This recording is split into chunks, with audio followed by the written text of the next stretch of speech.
કે આયો ભાઈ ભણો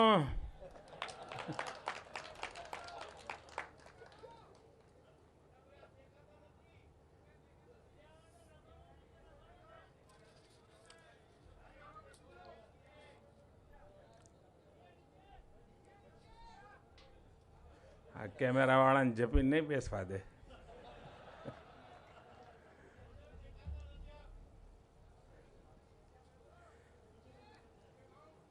સ્ટીલ ફોટોગ્રાફર વાળા અંદર આવી જાય. હા,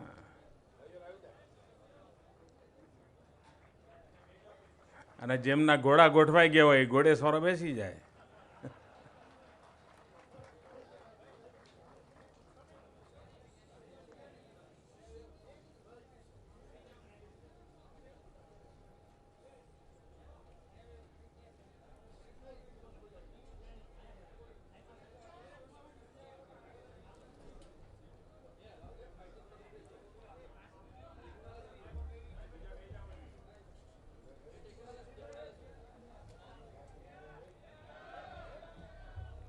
હવે બાકી બધાને ગોઠવાઈ ગયું હોય તમે ગોઠવાઈ જાઓ એટલે ભાઈ પાછા વાળાને તકલીફ ન પડે.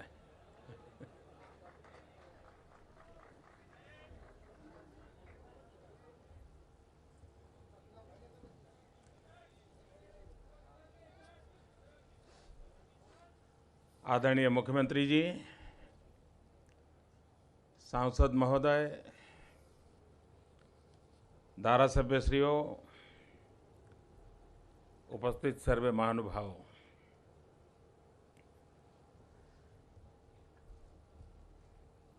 આમ તો હું આજે એક બીજા કામ માટે આવ્યો છું,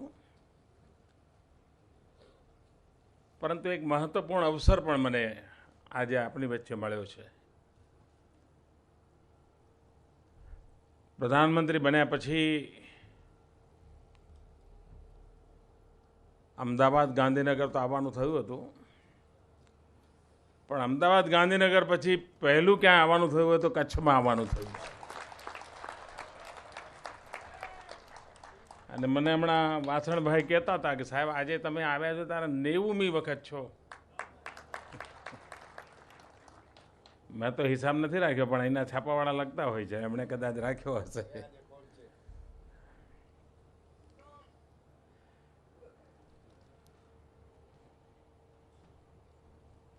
સામાન્ય રીતે પોલીસ અધિકારીઓની એક અખિલ ભારતીય મિટિંગ લગભગ 100 વર્ષથી દર વર્ષે થાય છે, પરંતુ દિલ્હીમાં થાય છે. ગયા વર્ષથી આપણે પરંપરા બદલીને એ મિટિંગ અલગ અલગ સ્થાન પર લેવાનું શરૂ કર્યું. ગયા વખતે આસામમાં ગુવાહાટીમાં હતી, આ વખતે મિટિંગ કચ્છના ધોરડોમાં છે. દેશભરના બધા પોલીસ અધિકારીઓ અહીંયા છે અને હું પણ એ મિટિંગ નિમિત્તે અહીં આવ્યો છું. થોડો મોડો પણ પડ્યો છું, એટલે બહુ લાંબી વાત તો નહીં કરી શકું, કારણ મારે તરત જ ત્યાં કાર્યક્રમ શરૂ થવાનો છે. ભારતની આઝાદીના આંદોલનમાં અનેક લોકોએ પોતાના બલિદાન આપ્યા છે અને ગુલામીના કાલખંડમાં કોઈ એવો દસકો નથી કે જ્યારે હિન્દુસ્તાનના કોઈને કોઈ ખૂણામાં આઝાદીની ચિનગારી ન પ્રગટી હોય. આઝાદી માટે જીવનાર જજમાનાર લોકોએ જાનની બાજી ન લગાવી હોય. આટલો મોટો સુદીર્ઘ ઇતિહાસ, લક્ષાવધિ લોકોનું બલિદાન. તમારાથી કોઈ અંડમાન નિકોબાર જાય, કાળા પાણીની સજા ભોગવેલા લોકોની લિસ્ટ જુએ તો આપણને આશ્ચર્ય થાય કેટલા લોકોએ બલિદાન આપ્યું અને એના પરિણામે આઝાદી મળી. શ્યામજી કૃષ્ણ વર્મા આ કચ્છની ધરતીનું સંતાન, માંડવીનું સંતાન, અને જેનો જન્મ 1857માં થયો. 1857ની ક્રાંતિનો એક કાળ, અને એવે જ વખતે કચ્છની ધરતીમાં સામાન્ય પરિવારમાં શ્યામજીનો જન્મ થાય અને સ્વપુરુષાર્થી જીવનને કેટલી ઊંચાઈ પર લઈ ગયા, પરંતુ પોતાને માટે નહીં. પ્રખર પંડિત હતા, વિદ્વાન હતા. એમ કહેવાય છે કે કાશીના ઇતિહાસમાં, બનારસમાં પંડિત તરીકેની ઉપાધિ સદીઓથી, ત્યાં તો શાસ્ત્ર માટે જ શહેર જાણીતું હતું, પણ બ્રાહ્મણોને જ એનો અવસર પ્રાપ્ત થતો હતો. એમ કહેવાય છે કે પહેલો કોઈ અબ્રાહ્મણ વ્યક્તિ જેને બનારસમાં પંડિતની ડિગ્રી મળી તો શ્યામજી કૃષ્ણ વર્મા હતા. એને જ્ઞાનના ઉપાસક હતા, એ સરસ્વતીની સાધક હતા. પણ જ્યારે દેશની આઝાદીનું સંકટ આવ્યું તો આ સરસ્વતીનો સાધક શસ્ત્રનો પણ સાધક બન્યો. એણે શાસ્ત્રની પણ સાધના કરી, શસ્ત્રની પણ સાધના કરી. હિન્દુસ્તાનના ક્રાંતિવીરોને પ્રેરણા આપવાનું કામ શ્યામજી કરતા રહ્યા. અને લંડનમાં અંગ્રેજોના નાકના નીચે ઇન્ડિયા હાઉસનું નિર્માણ કરીને હિન્દુસ્તાનની આઝાદીની વાત અંગ્રેજો સુધી પહોંચાડવા માટે પ્રયાસ કરતા રહ્યા. બેરિસ્ટર હતા. બેરિસ્ટર તરીકે એમની પાસે સનદ હતી, પણ 1905માં જ્યારે અંગ્રેજોએ જોયું કે આ તો એક છાપું ચલાવતા હતા ઇન્ડિયન સોશિયલિસ્ટ કરીને, એ છાપામાં એટલી તેજાબી ભાષામાં અંગ્રેજોના વિરુદ્ધમાં લખતા હતા, ભારતના માનવીય હક્કો માટે લખતા હતા, ભારતની આઝાદી માટે લખતા હતા, કે એમના લેખ માત્રથી અંગ્રેજ સલ્તનત પરેશાન થઈ ગઈ. અને તેના બાર એસોસિએશને એમની સનદ જપ્ત કરી દીધી, એમનો અધિકાર છીનવી લીધો. ભારતના 2 સપૂતો જેમને આ બહુમાન મળ્યું છે, અંગ્રેજોને માન એ મોટામાં મોટું અપમાન હતું, ભારતને મને મોટામાં મોટું બહુમાન હતું.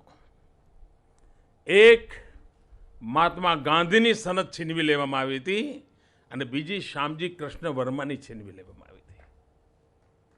કારણ આ 2 મહાપુરુષો અંગ્રેજ સલ્તનતને તાબે થાય એવી કોઈ સંભાવના નહોતી. મહાત્મા ગાંધીની સનદ 1988માં અંગ્રેજોએ પરત કરી. એને ફરી એકવાર 12ના મેમ્બર તરીકે એમણે માન્યતા દીધી. પણ શ્યામજીનું કોણ? એના અસ્થિ પણ વર્ષો સુધી રહ્યા, સનદને પણ કોઈ પૂછનાર. પ્રધાનમંત્રી બન્યા પછીની મારી પહેલી બ્રિટનની યાત્રા હતી. બ્રિટન સરકાર જોડે વાતચીત ચાલી. ભારતીય મૂળતા ભાઈ શૈલેષ વાળા ત્યાં મંત્રીમંડળમાં છે, એમણે એમાં ઉત્સાહ બતાવ્યો. પ્રીતિબેન પટેલ ત્યાંના મંત્રીમંડળમાં છે, એમણે ઉત્સાહ બતાવ્યો. અને બ્રિટનના પ્રધાનમંત્રી શ્રીમાન કેમરન, એમણે સવિશેષ ભૂમિકા અદા કરી. અને પરિણામે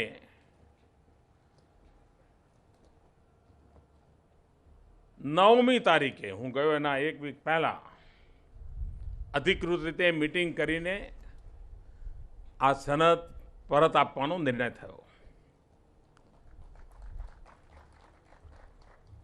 અને દિવાળીના બીજા દિવસે, એટલે આપણે ત્યાં બેસતું વર્ષ હતું, ભાઈબીજ હતી. ભાઈબીજના દિવસે હું જ્યારે લંડનમાં હતો ત્યારે એક સમારંભની અંદર એ સનદ મને સુપ્રત કરવામાં આવી. પછી મને થયું કે મારે હવે કચ્છ જવું જ છે, તો હું જાતે જ લઈને જઉં.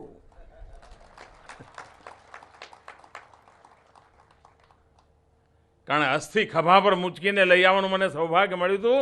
આજે બીજું સૌભાગ્ય મને મળ્યું. અને આજે ગુજરાત સરકારને સુપ્રત કરું છું. કારણ કે ગુજરાત સરકારે જે અહીંયા શ્યામજી કૃષ્ણ વર્માનું માંડવીમાં સ્મારક બનાવ્યું છે ને, મને કહ્યું કે સ્મારકની મુલાકાત કરી 15 લાખ લોકોએ અત્યાર સુધીમાં મુલાકાત લીધી છે. જે બાળકો, વિદ્યાર્થીઓ ત્યાં જતા હશે એમને જરૂર આઝાદીના સશસ્ત્ર ક્રાંતિ કેવી હતી એનો અહેસાસ આવતો હશે. ગુજરાતની ધરતી પરના સંતાન એણે કેવું પરાક્રમ કર્યું એ લોકોને ધ્યાનમાં આવતું હશે. અને બે ગુજરાતના સંતાન મહાત્મા ગાંધી અને શ્યામજી કૃષ્ણ વર્મા બંને પર અંગ્રેજોની તબાહીથી ઉતરી હતી અને બંનેની સનદ પાછી આવી. દેશના મહાપુરુષો, દેશના ત્યાગી તપસ્વી બલિદાનીઓ લક્ષાવધી લોકો છે. એમનું પુણ્ય સ્મરણ આપણને પરાક્રમ માટેની પ્રેરણા આપતું હોય છે, પુરુષાર્થ કરવાની પ્રેરણા આપતું હોય છે. અને રાષ્ટ્ર માટે મરવાનો અવસર ભલે ન આવતો હોય પણ રાષ્ટ્ર માટે જીવવાની પ્રેરણા સતત આપતો રહેતું હોય છે. આપણે બધા રાષ્ટ્ર માટે કંઈક ને કંઈક કરવાની પ્રેરણા લઈને ચાલીએ તો હું માનું છું એનાથી મોટી શ્યામજી કૃષ્ણ વર્મા અને આપણા દેશના શહીદોને એનાથી મોટી કોઈ અંજલિ ના હોઈ શકે. આપણે એવા સંકલ્પ સાથે માતૃભૂમિનું ઋણ ચૂકવીએ. હું ફરી એકવાર આપ સૌનો ખૂબ ખૂબ આભાર માનું છું. થોડા દિવસ પછી રણોત્સવ શરૂ થશે. રણોત્સવ પણ ખૂબ સફળ રહ્યો છે. મને કહ્યું કે અત્યાર સુધીમાં 8 લાખ લોકોએ રણોત્સવની મુલાકાત લીધી છે. અને હવે તો ગ્રામીણ ટુરિઝમમાં આ રણોત્સવે આંતરરાષ્ટ્રીય ખ્યાતિ પ્રાપ્ત કરી છે. વૈશ્વિક સ્તરે એણે જગ્યા બનાવી છે. કચ્છના લોકો પણ જે રણ સામે નજર નહોતા કરવા માંગતા, એ રણ આજે હિન્દુસ્તાનનું તોરણ બની ગયું છે. આપ સૌને ખૂબ ખૂબ શુભકામનાઓ. ધન્યવાદ.